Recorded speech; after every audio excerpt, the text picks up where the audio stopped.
Yes. Thank you. Yes, Thank I you. can. Sterling First victims paid hundreds of thousands. First of all, thank you for attending today. Sterling First victims paid hundreds of thousands of dollars up front, believing they would essentially receive a 40-year lease in return. This would appear to be a long-term lease where the victims are better classified as tenants instead of investors. Can you explain why someone in this situation would be classified as an investor instead of a tenant? Senator, I will try to answer that question right now, but can I just go back to the exchange I had with the Chair? There is an inquiry into these matters before the Senate in a few weeks, and ASIC will certainly be addressing all these questions very comprehensively then.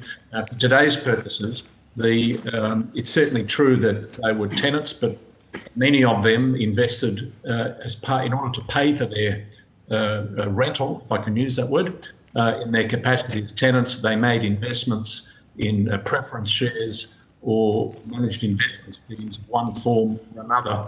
And so for today's purposes, if I could just answer your question in that general way, they probably wore two hats. And they were a tenant, but in order to pay for their rent, they made investments which was intended to create a cash flow to pay for the rent. Now, we know that all ended very, very awfully for those people, and we will definitely be exploring this in much more detail during the inquiry.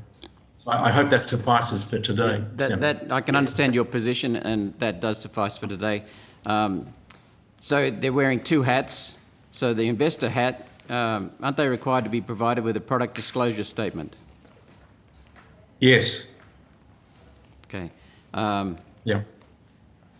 If it's a managed investment scheme that's been registered in accordance with the Act, they ought to have been provided with product disclosure statements. And as the inquiry, thank you. As we work through the inquiry, we will be making submissions about PDSs and what we found and what we did in connection with stop orders. It'll all be part of the submission we make in order for a comprehensive story.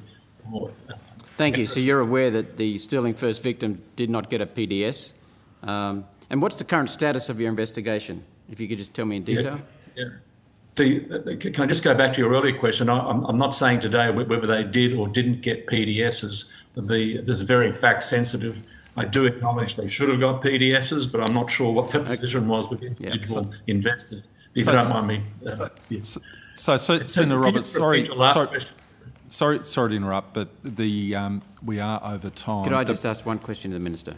Okay, sure. Yeah. Minister, did the government conduct an internal review of the way ASIC handled the Sterling First case? No, Senator, because that review is on, investigation is ongoing. Thank you, Mr. Longo. I appreciate your answers.